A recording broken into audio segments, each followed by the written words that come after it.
Hi அனைவருக்கும் sweet வணக்கம். So விடாமுயற்சி கடந்த ஒரு 2-3 நாளாக வந்துட்டு பயங்கரமாக போயிட்டு இருக்கு இல்லைங்களா? சரி, ஓகே. தலையோட படம் ஆஃப்டர் கிட்டத்தட்ட 2 வருஷத்துக்கு அப்புறம் வந்திருக்கு.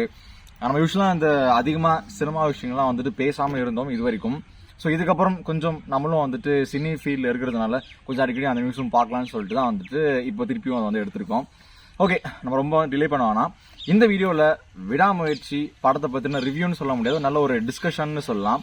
அது எப்படி பிரிக்கலாம் அப்படின்னு பார்த்தீங்கன்னா, ஸ்டார்டிங்கில் படம் வர்றதுக்கு முன்னாடி என்ன மாதிரியான விஷயங்கள்லாம் போச்சு, அப்புறம் படம் ரிலீஸ் ஆகிற டைமில் எப்படி இருந்தது, அதுக்கப்புறம் அவர் எஃபெக்ட் படம் வந்ததுக்கப்புறம் எப்படி வந்துட்டு போயிட்டு இருக்கு, அவர் வந்துட்டு இன்னும் நிறைய பேர் வந்துட்டு அதை வந்துட்டு இன்னும் பெட்டராக பண்ணிருக்கலாம்னு சொல்கிறாங்களே, அது ஏன் அப்படின்றது வந்து டோட்டலாக ஒரு சின்ன ஒரு டிஸ்கஷன் மாதிரி இந்த வீடியோவில் பார்க்க போகிறோம். ஸோ பார்க்க ஆரம்பிச்சலாமா? இல்லை கட் பண்ணணும். ஓகே, டு பிகின் வித் பார்த்தீங்கன்னா, முன்னாடியே தெரியும் லைகா ப்ரொடக்ஷன்ஸ் அவர்களும் நம்ம அஜித் குமார் அவர்களும் வந்துட்டு சேர்ந்து ஒரு படம் பண்ண போறாங்கன்றது வந்துட்டு ஒரு மாதிரி அரசியல் புரசெல்லாம் போயிட்டு இருந்தது. அண்ட் அந்த படத்தை நம்ம விக்னேஸ்வரன் அவர்கள்லாம் வந்து பண்றதா இருந்துச்சு. அதுக்கப்புறம் சில பல விஷயங்கள்லாம் போச்சு. அதுக்கப்புறம் சரி, அவர் வந்து அந்த ப்ராஜெக்ட் வெளியே போயிட்டாரு. மேபி அந்த ப்ராஜெக்ட் வந்துட்டு விடாமுயற்சியா வந்திருந்தா இதை விட இன்னும் பெட்டர் ரெஸ்பான்ஸ் இருந்திருக்குமோ அப்படின்றது என்னுடைய ஒரு கருத்து. ஏன்னா சந்தானம் அவர்கள் உள்ள வரதா இருந்துச்சு, இது மாதிரி நல்லா இன்ட்ரெஸ்டிங்கா இருந்துச்சு கேட்கும்போது.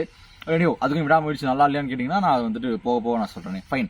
அதுக்கப்புறம் மகிழ் திருமணி அவர்கள் உள்ள வராரு. ஸோ மகிழ் திருமணி அவர்கள் நமக்கு நல்லாவே தெரியும். அவரோட அந்த பேக் ஹிஸ்டரி பார்த்தீங்கன்னா வந்துட்டு தடையெடுத்தாக்க என்ன one of the favourite film, Thadam super படம். ஸோ அந்த மாதிரி வந்துட்டு ஒரு மாதிரி நல்ல ஒரு படம்பா, அட்லீஸ்ட் பேசிக்கா ஒரு செமையா இருக்கும் அப்படின்ற ஒரு மினிமம் கேரண்டி டேரக்டர் தான் வந்துட்டு மகிழ் சார் இருந்திருக்காரு. ஸோ அப்போ இவங்க 2 பேரும் சேரும்போது வந்து கண்டிப்பா ஏதோ ஒன்று புதுசா ரொம்ப வந்துட்டு அந்த கண்டிப்பா மாஸா பயங்கரமா இருக்கும்லாம் எதிர்பார்க்கல. ஒரு டிஃப்ரெண்டான ஒரு ஜான்ரில் ஒரு நல்ல ஒரு சினிமா லவ்வர்ஸ்க்கு பிடிச்ச ஒரு படமா வரும்னு சொல்லிட்டு தான் என்னுடைய எதிர்பார்ப்பு இருந்துச்சு. ஆல்மோஸ்ட் வந்துட்டு மற்ற ஃபேன்ஸ் எனக்கு எப்படி எதிர்பார்த்தாங்கன்னு தெரியல, பட் எனிவேஸ் மற்ற சினிமாட்டிக் ஃபேன்ஸ் எல்லாரும் வந்துட்டு இந்த மாதிரி எதிர்பார்த்தாங்கன்னு நான் நம்புறேன். ஸோ அப்படி இருக்கும்போது விடாமுயற்சி ஆரம்பிச்சாங்க. இனிஷியலா ஆரம்பிக்கும் போது ரொம்ப குறுகிய காலகட்டத்தில் இந்த படத்தை முடிக்கலாம்னு ஆரம்பிச்சு, அதுக்கப்புறம் பல பிரச்சனைகள் வந்து இழுத்து ஃபைனலா நிறைய டேட்ஸ்லாம் தள்ளி போய் போன வெள்ளிக்கிழமையா வியாழக்கிழமையா ரிலீஸ் ஆயிருக்கு படம். ஓகே, இந்த படம் பாத்தீங்கன்னா, இந்த படம் மட்டும் இல்ல, பொதுவாகவே ஒரு படம் சொன்ன டேட்ல வரல, இல்ல ஷூட்டிங்ல நிறைய தடங்களை ஃபேஸ் பண்ணி வருது அப்படின்னா அதோடைய ஃபைனல் குவாலிட்டி அப்படின்றது எப்பவுமே வந்துட்டு ஒரு பேசும் பொருளா இருந்திருக்கு. ஏன்னா ஃபார் எக்ஸாம்பிள் Indian 2 சொல்லலாம். எனக்கு கிட்டத்தட்ட 5-6 இயர்ஸ் இருந்து அப்படியே அந்த பஞ்சாயத்துக்கெல்லாம் ஓடி ஃபைனலாம் வரும்போது அதோட அவுட்புட்ன்றது வந்துட்டு சாட்டிஸ்ஃபைங்கா வராததுக்கு நிறைய படம் உதாரணமா சொல்லலாம். Indian 2 அதுக்கு உதாரணம் தான்.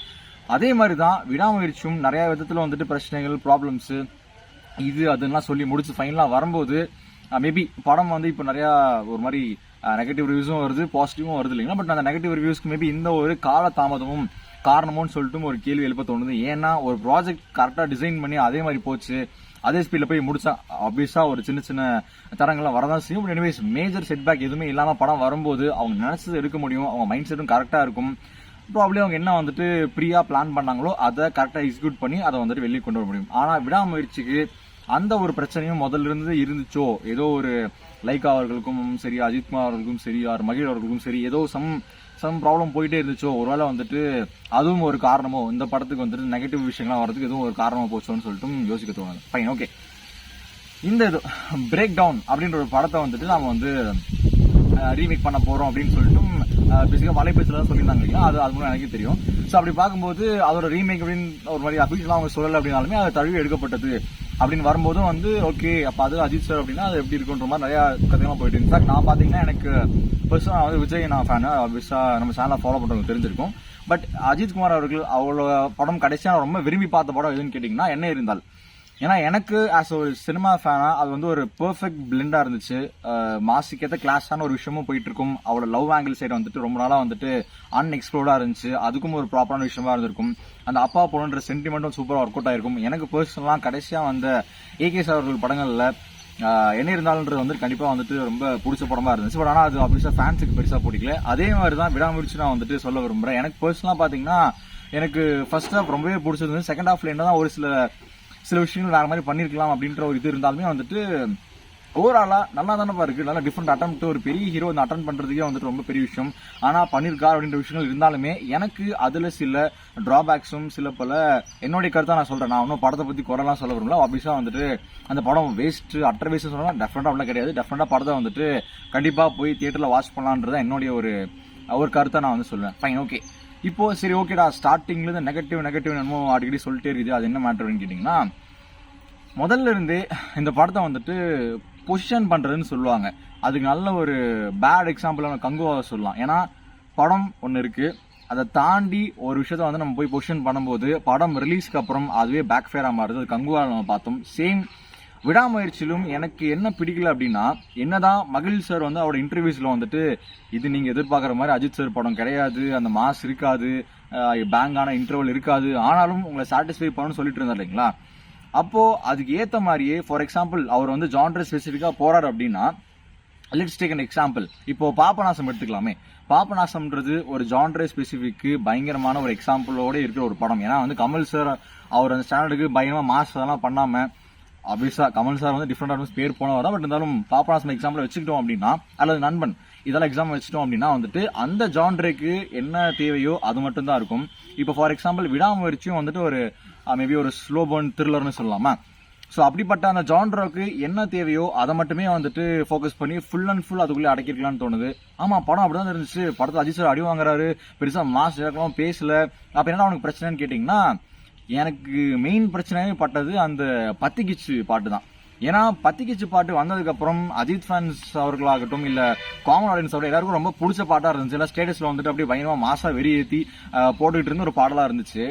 ஆனால் படத்தில் பார்த்தீங்கன்னா டோட்டல் ஆப்போசிட். அந்த பாட்டு கேட்டு வெறியாகிட்டு வந்த ஃபேன்ஸ் எல்லாமே படத்தில் எங்கேயாவது ஒரு 5-6 இடத்துல பயங்கரமாக விசில் படுக்கிற மவுண்ட் இருக்குன்னு எதிர்பார்த்தவங்களுக்கு அந்த மாதிரி அமையல. அப்படிங்கும்போது அது ஒரு பெரிய ஏமாற்றமாக தான் தெரியுது. சேம் தான் கங்குவாலி நடந்துச்சு. பாகுபலியோட பயங்கரமான பிரம்மாண்டம் 2000 கோடி அடிக்கும் பில்டப் பண்ணி விட்டு கடைசியில் என்னடா இவ்வளவுதானா அப்படிங்கும்போது அதை வந்துட்டு ஏத்துக்கக்கூடிய ஒரு பக்குவம் வந்துட்டு, பக்குவம்னு சொல்ல முடியாது, ஏத்துக்கிற ஒரு மைண்ட் செட்டே வராது முதல்ல. சேம் தான் எனக்கும் பர்சனலாக ஃபீல் ஆச்சு.